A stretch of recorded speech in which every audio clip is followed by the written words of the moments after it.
Hai para penikmat catur, selamat datang di video gua dan kali ini gua akan bahas partai catur dari Vladimir Kramnik melawan Darmen Satvakasov yang dimainkan pada tahun 2001 di Astana Kas. Dan oke, mari kita langsung ke pertandingan. Let's go. Vladimir Kramnik bermain sebagai putih, Darmen Satvakasov memainkan hitam. Permainan dimulai dengan langkah D4, hitam pion ke D5, lanjut C4, pembukaan gambit menteri, hitam pion D makan pion C4, gambit menteri diterima. Vladimir Kramnik melanjutkan kuda ke F3, hitam mengembangkan kuda ke F6 dan E3. Saatnya untuk mengambil balik pion, hitam membiarkannya memainkan E6, membuka diagonal pada gajah di F8.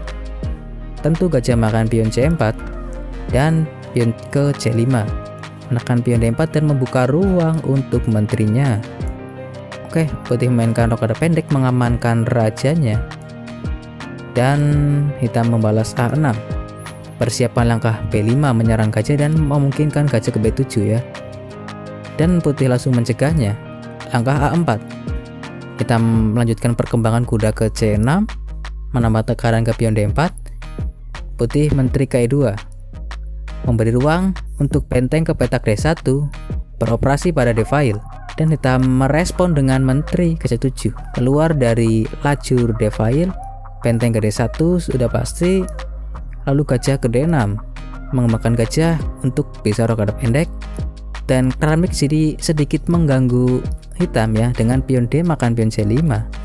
Gajah makan pion dan ya juga membuka D-file ya. D-file sudah terbuka, sekarang waktunya untuk membuka ruang bagi perwira lain, P3. Membuka ruang bagi gajah agar gajah bisa beroperasi pada diagonal A1H8. Hitam membalas dengan rokade pendek, gajah ke P2. Hitam mencoba mengurangi kekuatan gajah, E5 dan juga membuka diagonal bagi gajahnya. Ya, tapi ya, dengan langkah ini maka tercipta sebuah kelemahan pada petak D5 yang bisa dimanfaatkan oleh Kramnik. Kramnik melanjutkan permainan kuda ke C3. Hitam terus memajukan pion ke E4 menyerang kuda. Kuda ke G5 menyelamatkan diri dan mengancam pion 2 kali. Dan pada posisi ini hitam punya langkah gajah ke E4 yang kuat. Tapi kali ini hitam tidak tertarik untuk memainkan langkah itu, sepertinya dia memainkan langkah lain, itu dengan memundurkan gajah ke D6 mengancam pion H2. Dan karena Vladimir Kramnik tahu dengan memundurkan itu artinya mengambil sebuah tempo langkah dimanfaatkan sebuah keaktifan oleh Kramnik, yaitu dengan terus menyerang kuda ke D5. Yes, menyerang menteri dan kuda di F6. Kita menukar kuda dengan kuda. Lalu Vladimir Kramnik memakan balik dengan benteng.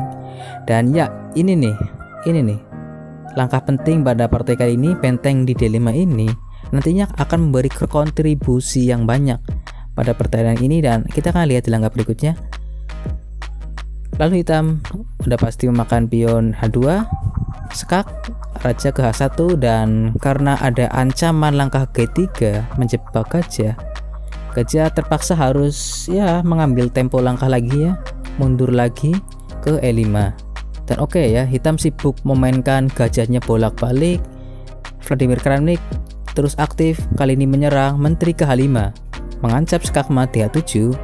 Hitam bisa mencegahnya dengan langkah A6, langkah normal, tapi dia main ke langkah gajah ke F5.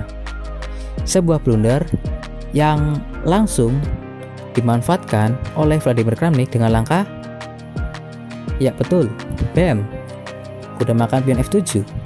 Idenya adalah membuka diagonal untuk gajahnya, dan nantinya akan ada taktikal melalui diagonal ini.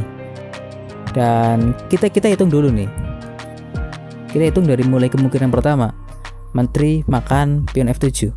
Jika ini maka putih punya langkah benteng makan gajah F5, dan ya udah pasti menteri akan hilang karena terpin oleh gajahnya. Lalu kemungkinan kedua, tidak makan tapi gajah ke G6 ya, menyerang menteri terlebih dahulu. Terlihat kuat kan? Tapi di sini putih punya BEM mengorbankan menterinya. Setelah gajah makan menteri, benteng ke D7 sekak, seter. Ya, bukan hanya akan menang jumlah perwira, putih juga akan mendapatkan balik menterinya. Oke, kembali ke posisi. Putih di sini memainkan kemungkinan lain dan langkah terbaik ya, dia makan balik dengan benteng. Dan Vladimir Kramnik melanjutkan dengan langkah betul, menteri makan gajah. Ini nggak masalah karena benteng nggak bisa makan menteri. Jika dimakan maka benteng ke-8 skakmat. Dan ya, dari kalian pasti ada yang bilang, "Bang, itu kan bisa gajah makan gajah, gratis kan?" Ya betul. Gajah memang bisa makan gajah ya. Itu langkah terbaik. Tapi nggak gratis juga. Kita hitung nih, gajah makan gajah. Putih punya benteng ke D7 mengancam menteri dan benteng di F7. Menteri ke E5, menteri makan benteng F7 sekak, raja ke H8 dan benteng ke D1. Kita mendapat gajah secara gratis, tapi putih juga dapat benteng juga di F7. Gajah tukar benteng. Ya jumlahnya sama, tapi kalau secara kualitas putihlah pemenangnya. Tapi ini langkah terbaik ya. Dan kita kembali ke posisi. Di sini hitam yang harusnya memainkan gajah tukar gajah langkah terbaik tadi ya, walaupun kalah kualitas, dia mainkan langkah G6 menyerang menteri. Vladimir Kramnik mengabaikannya, memainkan gajah makan gajah. Nah, setelah langkah ini, Darmen Satvakasov langsung menyerah. Iya, langsung menyerah. Karena jika permainan dilanjutkan, maka kali ini bukan cuma kalah kualitas, tapi kalah jumlah ya. Misal, pion makan menteri, gajah makan menteri, lalu benteng makan gajah, benteng ke D7 sekak, raja ke F8, benteng makan benteng. Ya, menang perwira kan, 3 versus 2. Kemungkinan kedua, jika misalnya ya kuda makan langsung lah gajah, udah pasti menteri makan kuda. 4 versus 3. Ya, sama aja kan kalah jumlah. Nah, di sini putih daripada meneruskan permainan dengan kalah jumlah, ya lebih baik dia menyerah, pikir dia ya. Jadi karena itulah dia menyerah. Dan oke teman-teman ya, untuk partai kali ini cukup segitu aja. Dan seperti biasa, saatnya kita pamit untuk undur diri. Jika kalian suka video ini, like. Jika kalian ingin terus mengikuti video gua, jangan lupa untuk klik subscribe. Oke, salam pecinta catur, gens unasumus, kita satu keluarga.